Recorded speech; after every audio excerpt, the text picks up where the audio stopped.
Fala, parceiro! Estamos aqui no nosso segundo episódio da primeira temporada do nosso Parceiro Cast, que é o podcast da Dias. Olha, hoje é um dia especial. A gente está recebendo um convidado super bacana que faz parte da casa, que tem uma história muito bacana nesse setor, que é o Neto. Muito prazer, Edu. É um prazer estar aqui. E como você disse, agora eu faço parte da casa com muito orgulho. Estou muito feliz de fazer parte do time. E eu tenho certeza que esse episódio nosso vai ser muito legal. É isso aí. Então, olha, se você está curtindo o nosso podcast, deixe seu comentário, siga a gente, está aqui as nossas páginas, se inscreva no nosso canal e a gente quer isso, interação sempre direta, objetiva e próxima. E hoje é um dia especial, porque com a presença do Neto, a pauta vai ser boa. Vamos falar muito sobre energia solar, sobre negociação, sobre processo comercial de usinas de investimento. Então a pauta está cheia e eu acho que vocês vão gostar bastante do conteúdo, não é? Com certeza, com certeza. Tenho muita vivência nessa área, né? Comecei a atuar como integrador faz um tempo já, então já passei por todos os modelos de negócio possíveis. A gente tem muito para contribuir com o pessoal que está assistindo aqui. Pô, bacana. E eu acho que o início aqui, né? Eu acho que vale a pena a gente pontuar um pouco sobre a experiência que o integrador tem passado, né? Todo mundo sabe, né, que a gente tem anos, né? Alguns anos muito bons, alguns anos muito difíceis, mas uma certeza é o seguinte: quem tem a veia comercial tem que seguir adiante e tem muita gente que precisa se desenvolver. Né? Porque não é todo mundo que nasce já, né? Os nossos parceiros integradores, não é todo mundo que já nasce vendendo. Sim. Então isso é técnica que se desenvolve. E que conselho que você dá aí para quem está no setor, está querendo se aprimorar? Como você acha que eles deveriam, né, para fazer a venda tanto da usina maior, mas da pequena mesmo? Edu, o que eu vou falar é meio clichê, mas é a mais pura verdade. As empresas, tanto de energia solar como qualquer outra empresa, tem as pessoas que vendem e as que ajudam a vender. Exato. Né? Isso a gente escuta bastante as pessoas falarem. E às vezes tem até uma rixa do pessoal do comercial com o pessoal do operacional, porque o pessoal fica enciumado que o comercial é mais importante.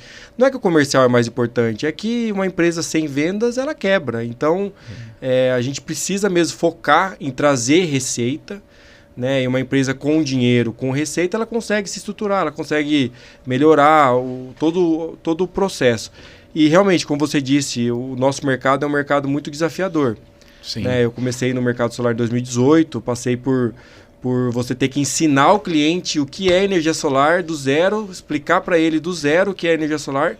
Né? Hoje os integradores não têm essa dificuldade mais, hoje todo mundo já sabe o que é energia solar.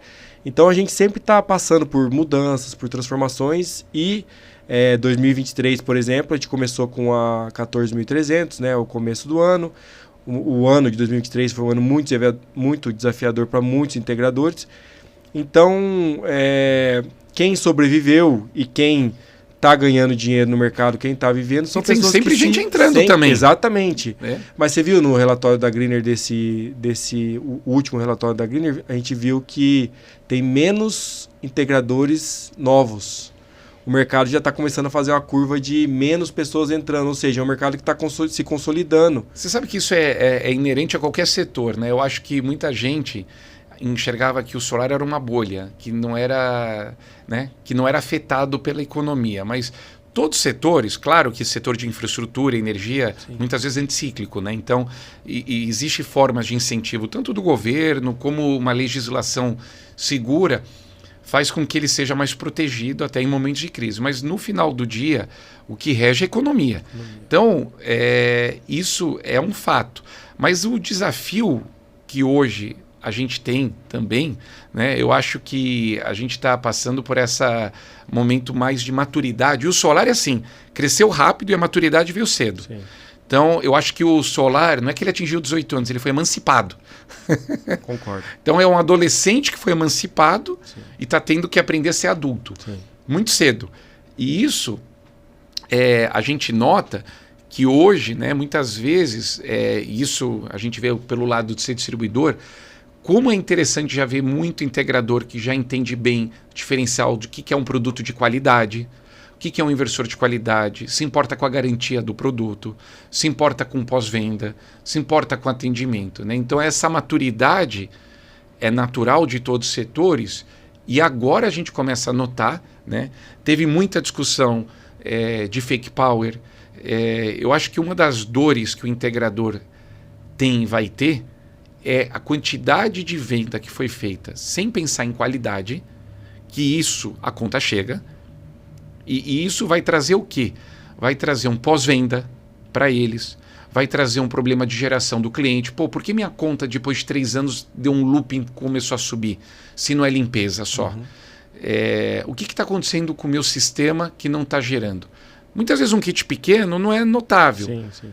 Mas quando você vai para um maior, né, e a gente já vai entrar na questão de usinas de investimento e essa mudança de mentalidade. Mas o que na tua opinião é uma das maiores dores que o integrador passa hoje em dia? O que é o sofrimento deles no dia a dia, que toda a cadeia devia entender, né, e tentar ajudar? O que você sente?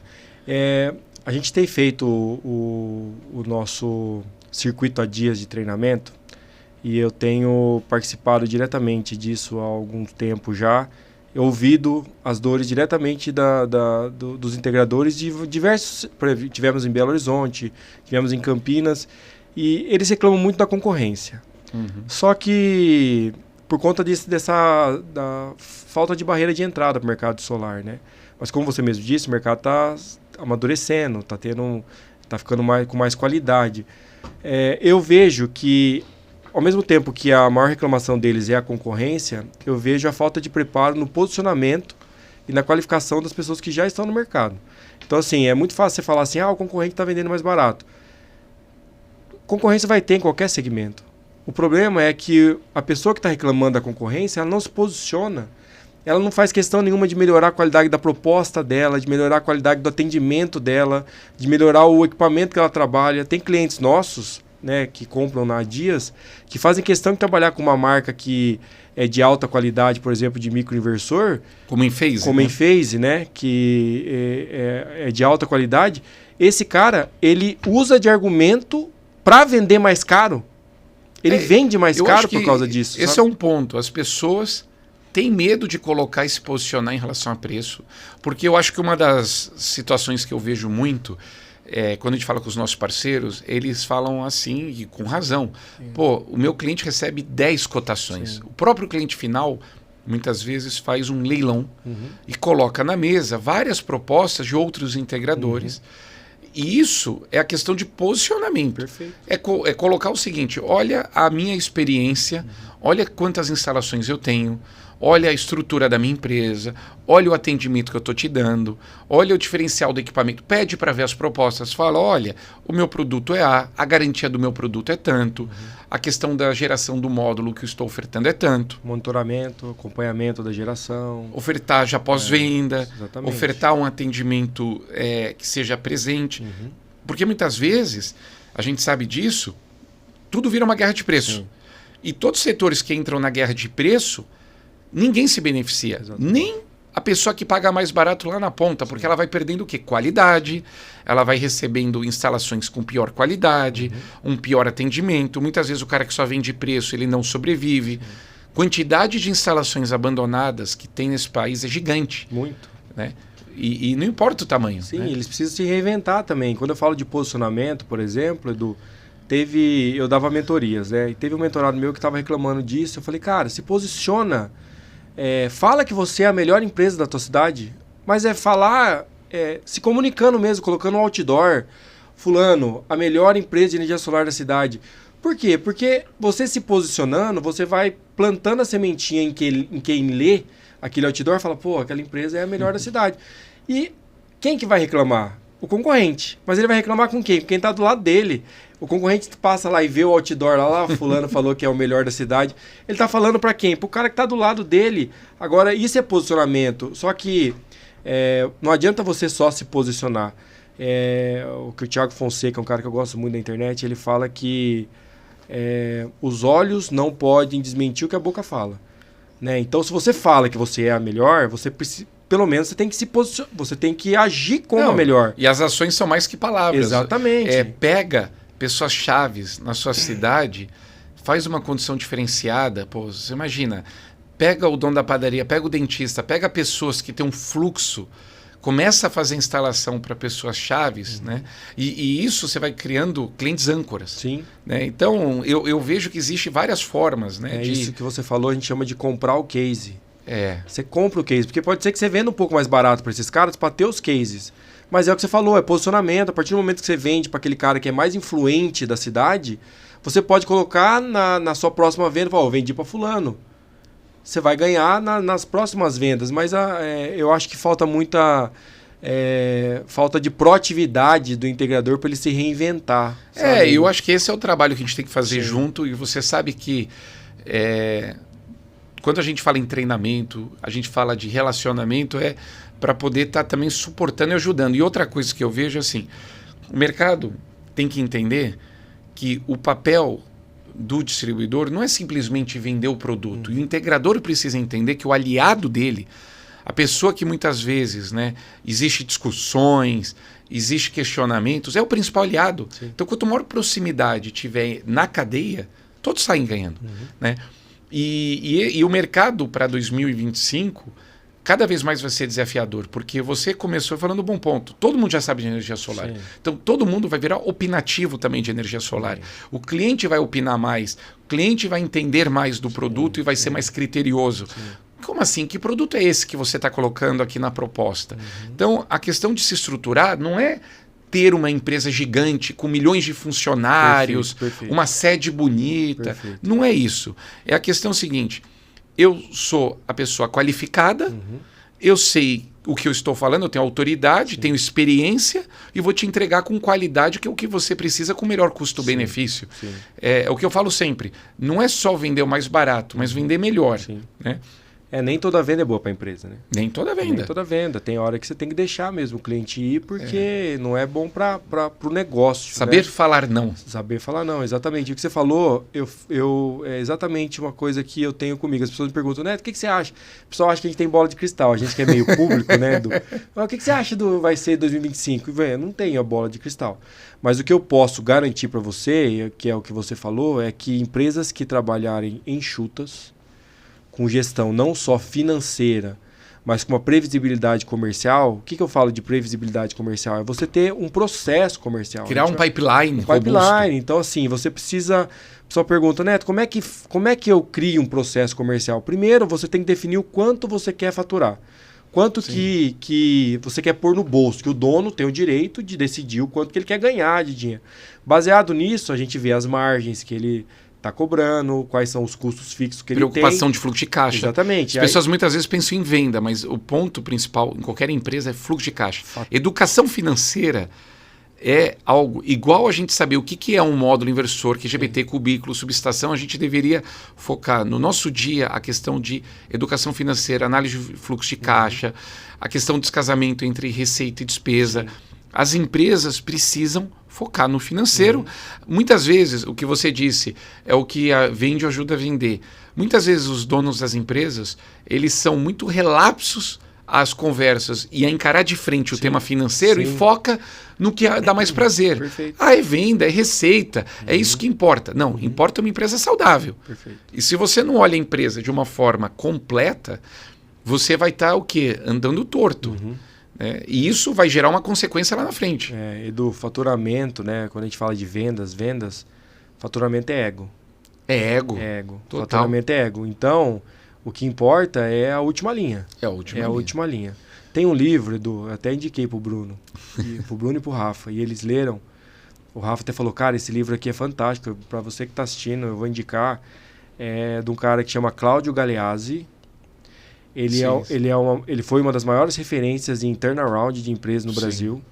E ele conta lá como que ele participou dos processos de restauração de Grupo Pão de Açúcar, de Pisos Portinari, empresas gigantes que estavam, JBS, estavam ruim das pernas, e ele conseguiu fazer o negócio. E tem uma frase, o ponto que eu quero chegar, Edu, tem uma frase nesse livro, que a frase nem é dele, mas ele comenta a frase que é: a gente quebra devagar e de repente. Exatamente. Então, o ponto aqui é: o que vai ser para os próximos anos?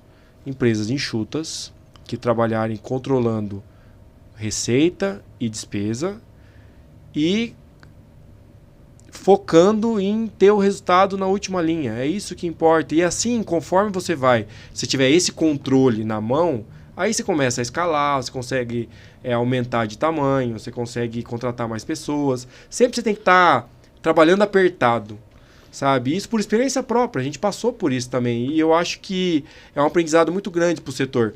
E eu vejo a gente que viaja... O setor passou por uma situação e quem soube lidar está conseguindo sair e ter um ano próspero. E o mercado existe. É o que eu falo sempre. Eu estou quase 20 anos no setor de energia. Eu vejo assim... Sempre tem oportunidade. O Brasil é um país com lei segura, é um país que está cada dia na vanguarda. A gente não é patinho feio, a gente não é um país atrasado, retrógrado. Poucos países têm a legislação que a gente tem. A gente pode fazer todas as críticas às concessionárias distribuidoras, aos reguladores, mas a gente tem segurança jurídica até um certo ponto. A gente pode reclamar que todo direito, e a gente tem que aperfeiçoar o arcabouço jurídico, toda parte regulatória. Mas eu certeza é o seguinte, vai ter mercado, a gente vai ter mercado de bateria vindo forte. Muitos dos treinamentos, a gente tem falado de bateria, e eu noto muita gente pouco interessada ainda no tema. É algo que parece lá na frente, como se fosse algo para 2030, e vocês vão ver, em pouco tempo, vocês vão estar focados, tanto como a gente está hoje falando instalação fotovoltaica, vocês vão estar instalando bateria, sistema de backup, segurança energética, e isso vai ser um negócio igual ou muito maior do que a parte de instalação fotovoltaica. E é o nosso setor que vai estar na vanguarda fazendo isso. Não, eu tenho essa plena convicção, concordo com você, e até a gente trabalha com baterias. No nosso treinamento que a gente está fazendo nesse circuito há dias tem a Sec Power que está junto com a gente. Inclusive no treinamento tem um site que eles criaram lá onde você dimensiona a bateria muito fácil. São 3, 4 perguntas que você já dimensiona a bateria. É uma abelhinha, não é? É uma abelhinha, exatamente, bi. Né? É fantástico. Então assim, é o que você falou, a bateria já é uma realidade. É uma realidade. E todos os inversores já são compatíveis com as baterias. O custo do equipamento caiu muito. Esses híbridos agora, a tecnologia tem evoluído, o custo caiu muito. Então, assim, a questão é, temos que sempre estar estudando, sempre nos atualizando. E eu estava falando esses dias, dentro da Dias, eu falei, pessoal, se você não estudou inglês, está com essa dificuldade, eu estava com um grupo de pessoas falando sobre isso, eu falei... Hoje em dia, não adianta vir com desculpa de, custa caro, e o tempo. A internet está aqui. Então, tudo na vida de estudo, hoje, é disponibilizado na palma da mão. Então, a gente tem na mão as ferramentas. Se alguém falar para mim, mas que horas que eu vou estudar de bateria? Que horas que eu vou estudar de contabilidade? Gestão empresarial? Está disponível. Não tem outra forma além de pegar os recursos já disponíveis e utilizar. Exatamente. O que falta é vontade mesmo para aprender. E Edu, é impressionante como o pessoal, mais especificamente do solar, estuda pouco. Né? Pois é. Eu não só de que você falou em inglês e tal, mas tem gente do solar que nunca leu a 14.300, que não sabe o que é, sabe? Eu já peguei aqui, a gente que agora está na distribuição, né? Eu que estou na distribuição, eu acabo dando suporte para alguns integradores para a gente poder... Não, mas ali junto com o vendedor mesmo, acompanhando o vendedor. Entendi. E outro dia um integrador, ele simplesmente pediu para alterar o inversor de 75 para um de 100. Aí você falou, peraí, tem limites aqui? Aí eu falei assim, mas... É mini, micro? Daí eu perguntei para ele, falei, viu, mas... O teu cliente tem cabine primária? O cara, não. Falei, meu amigo, então você não pode alterar, você não sabe disso. Daí eu pontuei para ele, você não sabe disso. O cara falou, não sabia. Falei, cara, você trabalha com isso é uma regra básica. Tem que saber. Do jogo, né? Eu costumo falar nas palestras lá sobre os 3 Cs. É confiança, comunicação e conhecimento técnico. Se você investe em conhecimento técnico, estudar, saber tudo de energia solar, você fica confiante na hora de vender. É por isso que também o cara perde para a concorrência, porque aquele cara talvez... está mais capacitado tecnicamente para vender. E falta muito isso no nosso mercado. E aí, é um mercado muito imaturo ainda. E aí a gente indo para o tema mais de usinas maiores, né? Porque isso, né, a gente já comentou e muita gente sabe, né? E, como eu disse anteriormente, né? A gente pegou toda essa experiência, principalmente que eu trouxe de geração centralizada há quase 20 anos, fazendo grandes usinas solar, eólica, e eu sempre enxerguei um mar de oportunidade, né? A contribuição que a Dias pode ter em grandes usinas. E, ao mesmo tempo, aí eu divido em duas formas, né? Uma é usinas muito grandes. Sim. O que você chama de usina muito grande? Para mim, usina muito grande é quando tem um portfólio de 5 megas, quando você junta 3 megas. Eu acho isso grande para o solar. Já. Eu acho que, muitas vezes, os clientes das usinas desse tamanho são, muitas vezes, grupos internacionais, grupos listados que exigem muita garantia. Sim. E existe... que esse é um perigo quando você vai fazer uma usina, é a questão de descasamento de caixa. Perfeito. É a questão contrato, entre contrato, medição, cronograma físico-financeiro. Perfeito. Descasamento às vezes acontece por intempéries climáticas, fatores não previstos durante a execução, aparecimento de uma rocha. Fiz a sondagem, SPT, fiz tudo. Mas SPT são 4, 5 pontos ali, né? Eu lembro uma vez fazendo um parque eólico. Aliás, eu vou gravar um dia um episódio só para falar de experiências que eu tive em parques eólicos. Legal. E como levar para o solar. Mas eu lembro muito bem que eu estava discutindo a questão de uma linha de acho que uns 80 quilômetros e justamente eu comecei a notar, falei, mas a linha poderia ser mais rápida. Alguém falou, você quer fazer a cada 1 metro em 80 quilômetros para ver o terreno? Eu falei, não. Falou, você quer a perfeição? É isso. Então você vai viver com algum risco. Você tem que o quê?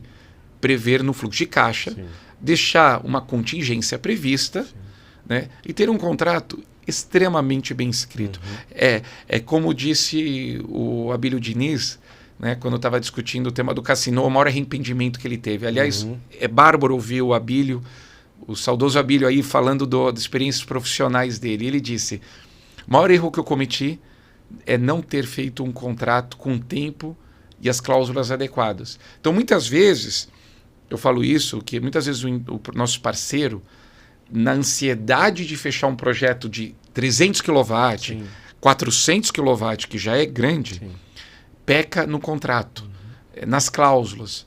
E muitas vezes acaba tendo problema. E o que você conta de experiência nessa questão que a gente precisa tanto contar um pouco sobre o processo comercial de grandes usinas? Bom, primeiro, Edu, o que a gente mais recebe, eu principalmente no Instagram ali, Neto, me ajuda com uma usina aqui que tem um cliente que é investidor, é amigo do cunhado da minha irmã lá, o cara tem dinheiro e quer fazer uma usina. Né, isso aí é assim que começa a usina de investimento. O investidor, ele é um cara que não trabalha com energia. Como que é o perfil do cara que é o investidor da energia solar? É um cara que não trabalha com energia, ele enxerga uma oportunidade no mercado, ele tem a grana e ele quer fazer uma usina, porque ele ouviu falar que é muito bom. Mas ele é criterioso, entende de rentabilidade, né? Ele entende de grana, o negócio dele é grana, sabe? Confesso para você, Edu, que eu já tive muita experiência com esse tipo de cliente. Muito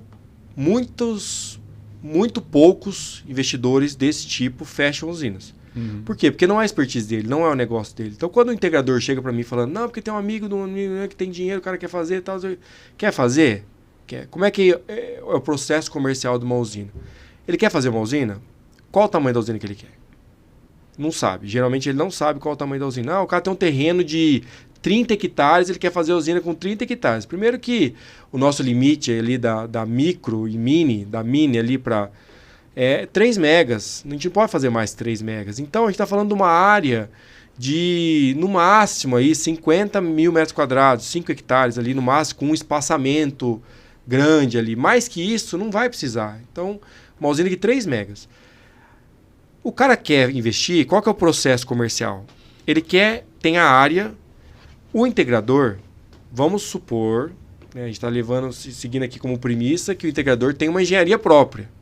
Ou tem um engenheiro que é um parceiro dele mesmo, que vai fazer a parte técnica para isso. Aí já tem que tomar o cuidado. Será que esse engenheiro dele, que está acostumado a fazer o residencial, é gabaritado? É para fazer usina? Ou ele tem que buscar alguém um pouco mais experiente nisso? Edu, não estou falando que ele não tem capacidade. Sim. Mas infelizmente a vida é o seguinte, pega alguém com experiência na primeira. Com certeza. E Edu, voltando só um pouquinho, tem integrador que está vendendo usina dessas de 300, 500, 1 mega, com a mesma proposta de 4 plaquinhas residencial, cara. Com o mesmo contrato. Olha que absurdo. Então você que está assistindo, vou falar pro cara que está assistindo. São negócios diferentes, é outro game. Se você quer fazer usina, se capacite, se profissionalize.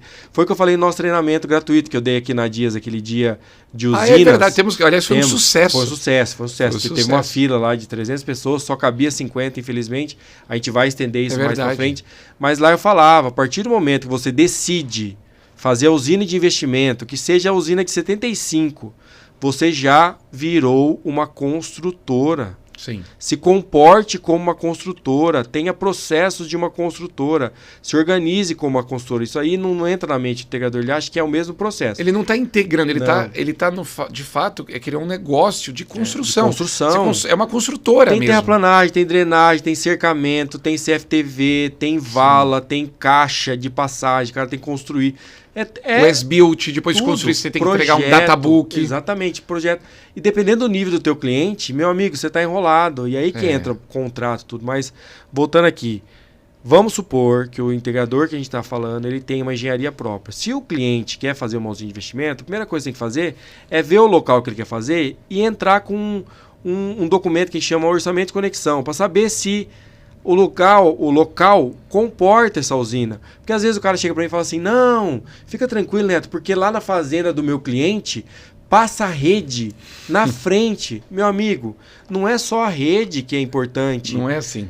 Tem que ter religador. Aquela rede ela pode estar toda tomada já de carga. Custo de rede caríssimo. Exatamente, porque às vezes a rede pode ser até nova, Edu, mas o disjuntor da subestação da cidade, onde aquela rede está ligada, tem que ser trocado. A subestação da cidade não comporta, tem que reformar a subestação. Então não adianta a gente criar uma expectativa se a gente não fizer, no mínimo, essa sondagem, né, esse documento, que é um documento que a gente entra na concessionária, falando que a gente tem a intenção de construir essa usina, a concessionária vai devolver falando se pode, se não pode, ou se pode ter o custo da extensão de rede, ou não tem custo nenhum, ou se tem o custo é baixo ou é alto. Aí que você começa a conversar. Você entende que quando você faz isso já é mais profissional. Então, estou falando do processo comercial. O primeiro processo é você entrar com essa sondagem. Depois que você entrou, aí entra a parte de negociação. Uma coisa que o integrador não faz é definir o escopo. O escopo é onde está. O pessoal me liga, me manda mensagem no Instagram, na rede social, no WhatsApp. E o cliente vai até o fim. Se você não define o escopo, ele vai falar o seguinte: peraí, mas a minha usina está operando, você não vai ficar aqui fazendo manutenção, você não vai limpar. Peraí, cadê a pintura que eu quero fazer? Olha, a lâmpada queimou. Exatamente. E vai indo. É igual o final de obra, que o pessoal acha que o engenheiro arquiteto é um contrato vitalício com a obra entregue. Exatamente. Né? E quando você não entregar, esse termo de entrega de obra, que é um documento, nada mais é do que um documento falando, tá funcionando, funcionando. Você pode criar uma formalidade, que é o termo de aceitação provisório e o termo de aceitação final também. Final, exatamente. E que é CAF. CAF, né? O certificado de aceitação provisória, certificado de aceitação final também. Exatamente. E tem o comissionamento. Aí entra mais na parte técnica do negócio, mas é definir, isso é importantíssimo esse ponto. O escopo, Edu, é onde você vai conseguir precificar. Porque nós estamos falando de processo comercial. Não estou falando só da venda. Estou falando desde do conceito do negócio. Até para ele entender o seguinte, esse preço... Não discuta o que é caro e barato. Olha o escopo que eu tenho que executar. Exatamente. Às vezes o próprio cliente não tem a noção do que é uma obra. Peraí, tem que fazer drenagem? Peraí, tem que passar tanto cabo? Olha a quantidade de metro que vai. Olha o que precisa fazer. Olha a quantidade de estrutura, a quantidade de módulo. Às vezes ele não sabe. Tem uma cabine? Tem uma cabine. Tem um canteiro de obras. Canteiro de obra, tem o ponto de conexão, onde que a concessionária vai entregar ali para você fazer a conexão. Às vezes, o poste que a concessionária vai entregar é longe do local da usina, só de cabeamento ali que você vai colocar era o lucro que você ia ter na obra. Então, exatamente. A definição do escopo, Edu, ela é uma das coisas mais importantes, porque com o escopo definido, o integrador vai fazer um projeto. Sim. Se ele não tiver um projeto, ele não consegue precificar.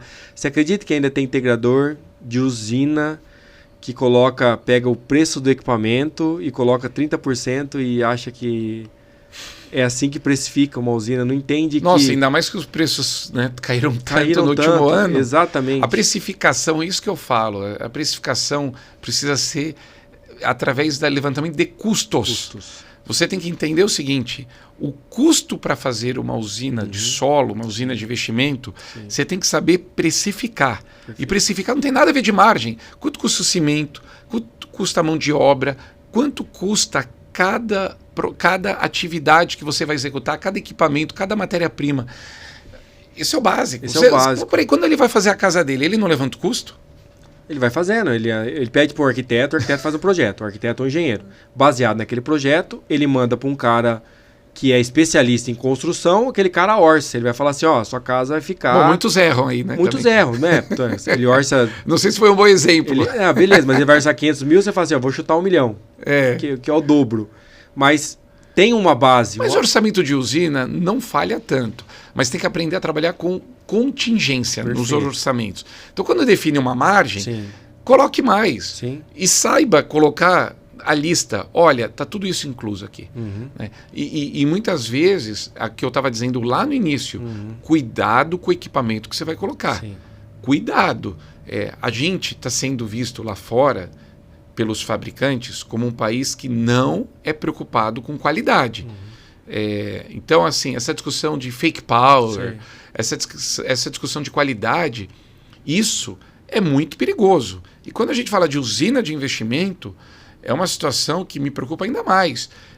Eu não consigo imaginar um cliente de investimento que não vai analisar sempre a rentabilidade do seu investimento. Perfeito. O residencial deveria ter essa mesma mentalidade. Né? Por isso que eu acho que cada vez mais, e fico muito feliz que o mercado está indo para um caminho de uma preocupação de qualidade. Essa curadoria, o que está sendo importado, distribuidores que pensam no longo prazo, o que eles estão trazendo. Tudo bem, não é todo mundo que tem uma visão igual a gente de já estamos há 55 anos no mercado, mas o próprio parceiro nosso, integrador, que está lá na ponta fazendo uma usina de investimento, ele tem que entender o seguinte, uma usina bem entregue de investimento vai virar uma baita referência. Né? Você imagina, você chega na sua cidade e falar, aquela usina grande, daquele grande fazendeiro, daquele grande empresário foi feita por você. Isso aí é o cartão de visita, é o outdoor. É outdoor. Aliás, coloca no outdoor essa foto. É onde você vai levar o teu próximo cliente para ele visitar. Você tem que ser um cartão de visita mesmo. Agora o pessoal não entende muito, Edu, o conceito de usina de investimento, né? Quando a gente fala usina de investimento, ou eles pensam que é uma usina muito grande. Não. 75 já virou uma usina de investimento. Exatamente. Usina de investimento, padrão até hoje em dia, viu? Sim. Usina de investimento são usinas que são instaladas em locais que não têm consumo. Né? Geralmente não tem consumo. Então, assim, são áreas que são um pouco mais longe dos locais. O cara tem a fazenda, mas aquela fazenda só tem a iluminação da fazenda ali, não tem mais nada, o cara não gasta nada. Então tem uma área que está meio isolada ali, o cara quer fazer uma usina às vezes ali. Aproveita um terreno, exatamente. Né? Daí o pessoal pergunta para mim assim, qual que é a maior dificuldade hoje do integrador que faz uma usina de investimento? É comercializar essa energia. Daí muitos me perguntam, Neto, como que eu faço para comercializar? Se for usinas de investimento de 75, Edu, a gente sabe que é mais difícil comercializadoras comprarem, porque por mais que seja uma usina relativamente grande para muitos integradores, é uma usina pequena. Não, e esse é um dos pontos importantes, a comercialização. Porque muitas vezes, né, a questão de comercialização fica do segundo plano. Exatamente. Ele foca em achar um investidor, acha o terreno, ele segue o processo do projeto, constrói a usina. Concessionária, constrói a usina e fala, não, durante a construção deixa comigo. Ó, investidor, eu vou atrás da comercialização. E aí se depara com, primeiro, uma situação, às vezes, atraso do conexão da usina, Perfeito. que é um desafio que a gente tem passado no Brasil, Muito. e agora a comercialização. A comercialização, tanto de GD e falando já do mercado para frente, a gente vai começar a ver muito autoprodução de mercado livre, questão de usinas de mercado livre menores, essa descentralização de grandes usinas, né? Até por uma questão de escoamento. Né? Sim. E então, a comercialização mais de usina 75, muitas vezes, é o próprio integrador na ponta, buscando a comercialização e trazendo uma plataforma digital para fazer a questão da compensação dos créditos. Perfeito. Mas ele tem que levantar, sair e buscar. Trabalhar, né? Porque você vai chegar numa dessas empresas de comercialização de crédito e falar, que é uma usina de 75? Até a de 75, Edu, se o cara, por exemplo, é o que você disse, o investidor da cidade lá, o cara quer fazer uma usina de 75, a gente consegue fazer um alto consumo remoto mesmo para clientes ali da própria cidade, 1, 2, 3 clientes no máximo ali, você consegue distribuir esses 13 mil, 14 mil kWh que uma usina dessa gera. Então, as pessoas falam, Neto, mas a maior dificuldade minha é essa. Gente, é o que você falou, Edu. O cara tem que levantar a bunda da cadeira, correr atrás do cliente e falar, quanto você gasta? Eu consigo te ajudar aqui, te mandando uma energia um pouco mais barata, né? Não pode vender energia no Brasil, não existe comercialização de energia, então existem formas de você fazer esse tipo de transferência de crédito, né? Que você precisa estudar mais um pouquinho para entender disso. Acho que não é um ponto a gente falar disso agora. Mas a mesma coisa quando alguém tem um parecer e precisa ser comercializado. Você não comercializa parecer. Então, há uma transferência de parecer no momento da conexão. Então, assim, existem formas que você precisa estar bem assessorado. Olha, é o que o pessoal fala. Como eu vou do ponto A a B? Você tem várias formas. E bem assessorado, acompanhado, você vai longe. Né? Então, buscar, né, estar bem assessorado, buscar bons parceiros. Né? É uma das coisas que a gente se preocupa muito. Pensa o seguinte, quanto mais a gente, como distribuidor, apoiando nas vendas, nas negociações de qualquer tamanho, a gente aqui na Dias não está focado só em usina de investimento. Concordo. Eu vou ajudar o nosso parceiro. Não, uma usina de 5, 10 kW, não importa o tamanho, a gente tem que apoiar. Porque muitas vezes, isso eu estava ouvindo esses dias um podcast sobre alguns empresários do setor têxtil, de roupa de esporte. E eles falaram, a gente começou a perceber que o nosso, né, cliente é o empresário. O nosso cliente, muitas vezes, é a pessoa que vai trazer outros negócios. Então, o que a gente vê é o seguinte, quando você vai na casa fazer às vezes vem uma cotação menor, tem que ser muito estratégico muitas vezes. A impressão que você deixa, o atendimento, o integrador vai deixar, abre a porta porque ele tem uma casa, mas ele tem uma indústria. Exatamente. Ele tem uma outra demanda, ele tem uma fazenda, ele tem uma outra casa. Então, ele não vai começar com um negócio grande, ele vai começar com a casa dele para ver como é que é o seu atendimento. Pois é.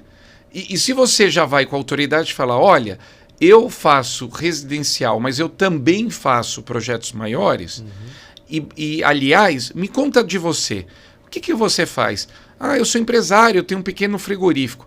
Nossa, é refrigerado? Deixa eu ver essa conta de energia. Né? Eu lembro quando, lá em 2022, que a gente estava junto em Goiânia, lá naquele hotel fazendo um evento, eu virei para os integradores e falei, quem aqui pediu a conta de energia do hotel? Eu lembro disso, cara. E foi a primeira coisa que eu fiz. Eu cheguei na recepção e falei, quem é o dono do hotel? É de dono? É de dono. Interessante. Aí ele veio e eu falei, posso ver a tua conta de energia? Ele falou, claro, você é do solar? Eu falei, sou. Eu sou distribuidor, que instala meus parceiros, mas eu queria entender sua conta. Em 10 segundos eu tinha a conta. Aí eu perguntei lá, ninguém tinha pedido a conta. Eu lembro disso. Você lembra? Eu lembro disso. Eu fiquei com consciência pesada, que eu também não tinha pedido. E foi um baita insight. Aquilo lá foi um baita insight. E eu acho assim, as pessoas vão... Eu penso sempre nisso. As pessoas vão na casa da pessoa, só foca naquela venda. Eu vou vender para tua casa. Quantos de vocês já pediram a conta de todas as contas possíveis que aquela pessoa pode trazer para você? tem que pedir na hora. Fala assim, me manda todas as suas contas, deixa eu entender o que você consome. É quase um exame médico. Muito. Pega o relatório médico seu, Sim. é a mesma coisa, a gente aqui é médico. Pô, me manda todos os teus exames. Aqui é pedir todas as suas contas. Deixa eu entender a tua situação energética. É uma consultoria energética. Você vê que o vendedor que mais vende é aquele cara que entra na padaria, pede conta, entra no açougue, pede conta, entra no mercado, pede conta. Esse vendedor é o que mais vende porque É o que eu falo na Dias. Vende mais quem liga mais, quem se relaciona mais, Exatamente. quem é mais proativo. Sim. Você só ouve a palavra mais. Quem faz de menos, ganha menos. Dos nossos vendedores lá, quem vende mais é quem faz mais proposta. Quem faz mais proposta. Óbvio. Tá no BI. Exatamente. Quem é que faz mais proposta? Que cliente que compra mais? Cliente que liga mais? A gente tem um sistema, o 3CX, que a gente vê. A gente monitora cada ligação, quanto tempo foi, para que cidade, que lugar. E é fato. Tá lá a informação existe. E eu acho que vale a pena a gente mencionar o seguinte: a gente vive um momento de transformação no mundo, a gente vê que cada vez a gente está vivendo um mundo mais quente, um mundo que existe... Pô, olha o que a gente está passando aqui pelas questões hídricas, questões de variações climáticas, pessoas buscando mais ar-condicionado, consumo energético. A gente tem uma matriz muito focada no hídrico, cada vez mais a seca.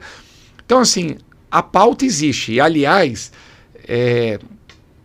muitas vezes a pauta que eu falo que a gente tem que ter no mercado não é só falar sobre solar, sobre venda. Vocês têm que se comunicar nas redes sociais de vocês, nas suas cidades, sobre isso. É plantar semente. Falar o seguinte: olha, as hidrelétricas estão secando. Olha essa questão de mudança climática. É plantar dúvida. Sim, sim. Né? Na pessoa falar, pô, peraí, olha... busque diversificar seus investimentos. Sim. Você está colocando o seu investimento só numa cesta? Por que não buscar um outro tipo de investimento, como em solar? Então, eu acho que a proatividade, a pessoa ser aberta a outras formas de trazer geração de lead e negócio é quem vai sobreviver. Né? E agora indo para a parte final nossa aqui. A gente já falou bastante aqui sobre dores, falamos sobre usina de investimento. Que insight que você deixa no final aqui de negociação, assim, seja qual for a negociação? Bom, Edu, uma coisa que eu sempre apliquei nas minhas vendas é o fato de você ter conhecimento técnico. Isso já te dá um empoderamento de você tratar o cliente de igual para igual.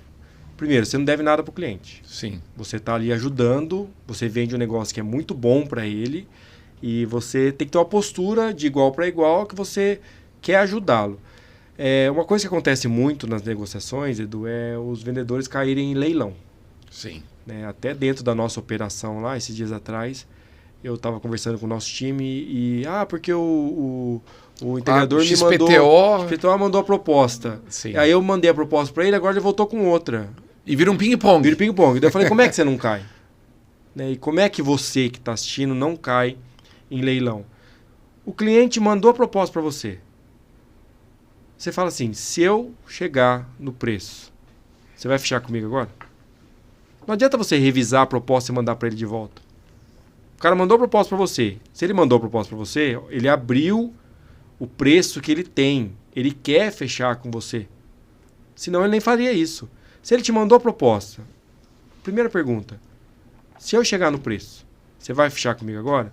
Porque às vezes, Edu, a gente consegue trabalhar aquela margem para fechar o negócio. O integrador, vocês colocam muitas vezes, né? Vamos pôr um pouco mais para poder... E faz isso, né? E faz parte, mas muitas vezes esse leilão acontece. Acontece, né? Mas aí que tá. Tem que sair dele, é uma armadilha. Exatamente, tem que sair dele. Como que a gente sai? Se você revisar, se o cara mandou a proposta para você, você revisou a proposta e mandou para ele de volta, ele vai pegar a sua proposta, vai levar para o cara lá que ele já fez o preço, o cara vai baixar e ele vai te mandar de novo. Então assim, o cliente mandou a proposta, o que você vai fazer? Se eu chegar no preço, você vai fechar comigo agora? Porque assim, aqui na Dias, o vendedor não vai... Ele fala pro cliente, ele fala assim, cara, eu preciso saber se vai fechar comigo, porque eu vou envolver a diretoria, eu vou envolver todo mundo, o pessoal vai chegar no preço que você quer, daí você não vai fechar comigo? Não, eu te digo assim, sabe, a gente tem uma cultura de colocar o preço que é o preço saudável para nós. Exatamente. Então a gente não gosta de leilão. Então a gente quer estimular cada vez mais o quê? Plataforma. Exatamente. Porque o nosso parceiro tem que estar focado no negócio, na ponta, tem que estar focado no relacionamento com o distribuidor. A gente fala muito disso, né? A gente preza relacionamento, a gente tem como valor a parceria, né? Então, é isso que a gente precisa estar.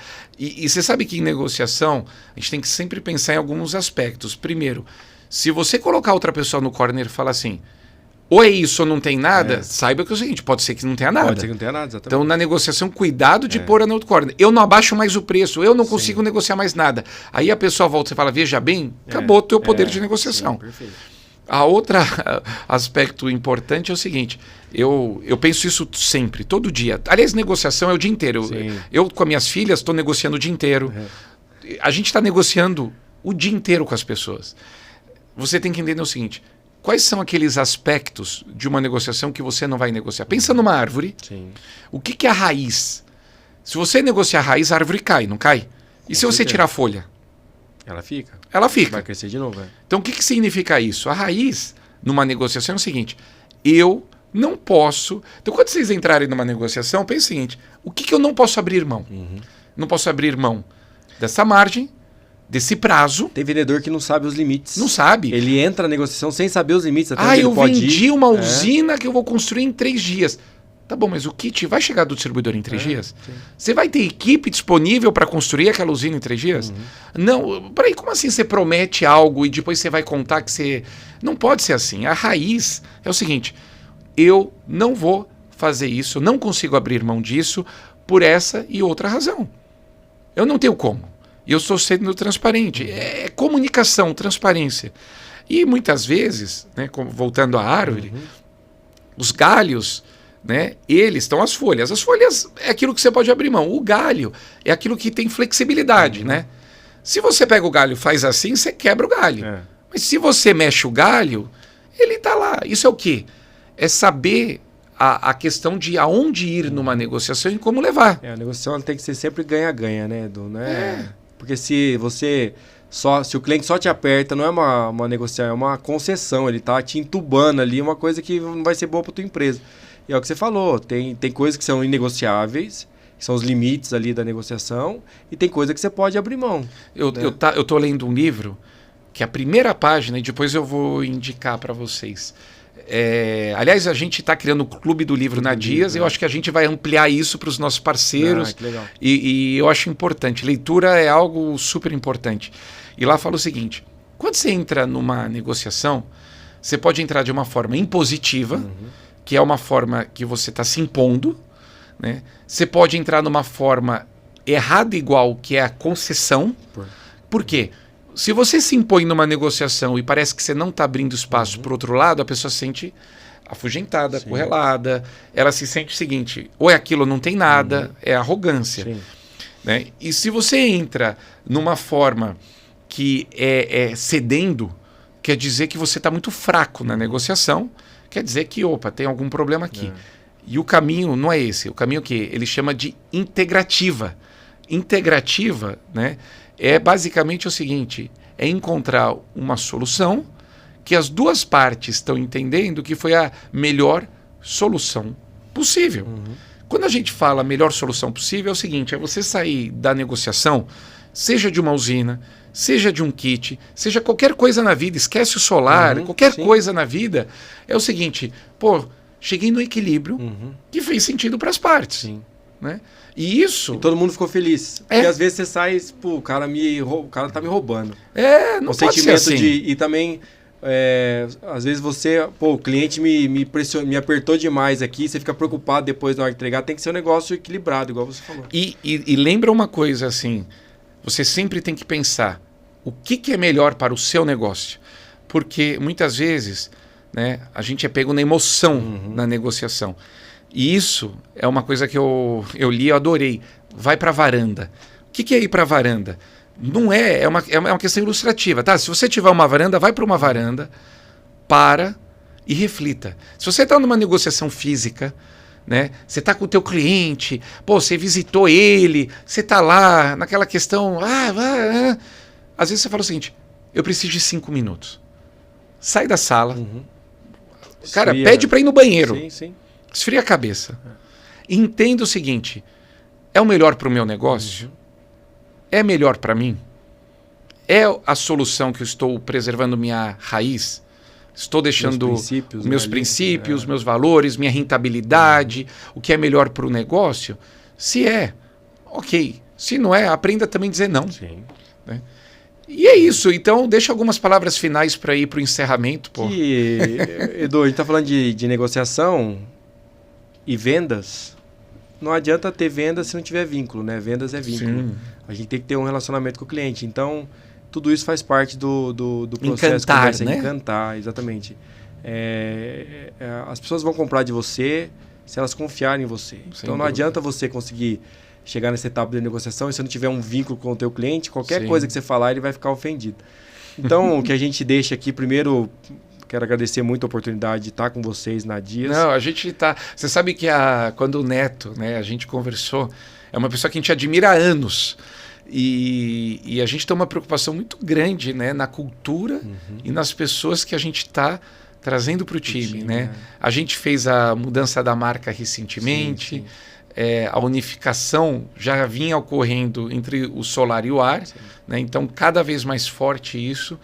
E a gente nota que a gente tem que ter pessoas que dividem da mesma forma. Eu falo sempre assim, a gente tem que ter pessoas com opiniões divergentes, a gente tem que nos questionar, mas a gente tem que ter pelo menos os princípios. Sim. E essa tua preocupação com a questão também de venda, educação, criar um ambiente bom é a mesma nossa. E uma das coisas que a gente vai trabalhar muito juntos e a gente vai falar muito aqui no nosso podcast é a relação entre ar solar e a venda entre ar e solar. Sim. Que é isso que a gente precisa explorar cada vez mais.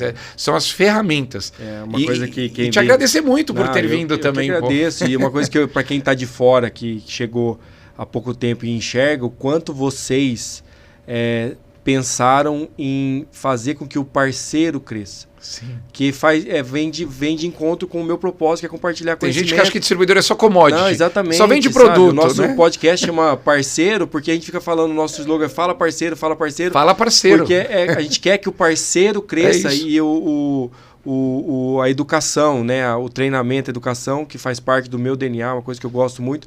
Então, me identifiquei muito mais com a cultura de vocês e com certeza pro ano que vem a gente vai ter muita novidade, muito conteúdo aí para ajudar o nosso parceiro a crescer. Bom, e todo mundo está convidado, venham nos visitar. Estamos sempre disponíveis para vídeo, para reuniões, para visita. Olha, a casa está aberta. Quem não conseguir vir aqui em São Paulo, na capital, nos visitar, a gente também tem uma agenda pelo Brasil todo, tanto presencial como online. A gente acredita nisso, porque quanto mais vocês estiverem na rua, prospectando, trabalhando, mais resultado vem para nós. E aí é uma questão virtuosa, né? A gente sai do vício para o sucesso. Né? O vício de estar brigando por preço, o vício por estar sempre tendo discussões que não são produtivas e a gente entra numa parceria de longo prazo. E ajudando o integrador a se organizar e a crescer como empresa e como empresário. Né? Esse é o nosso objetivo também. Então é isso, agradecer, dizer que o nosso canal está sempre aberto. Como eu disse, siga a gente nas nossas redes sociais. Acompanhe o nosso podcast, ele tem sido feito com muita atenção, a gente tem buscado temas que trazem valor, trazem algo novo e dizer que estamos aí. Se inscrever no Spotify, no YouTube, no Spotify. Nos seguir no Instagram. No Instagram, a gente está aqui sempre à disposição e dizer que é uma honra tê-los aqui nesse dia, nos acompanhando. Valeu. Valeu. Obrigado. Muito legal. Valeu.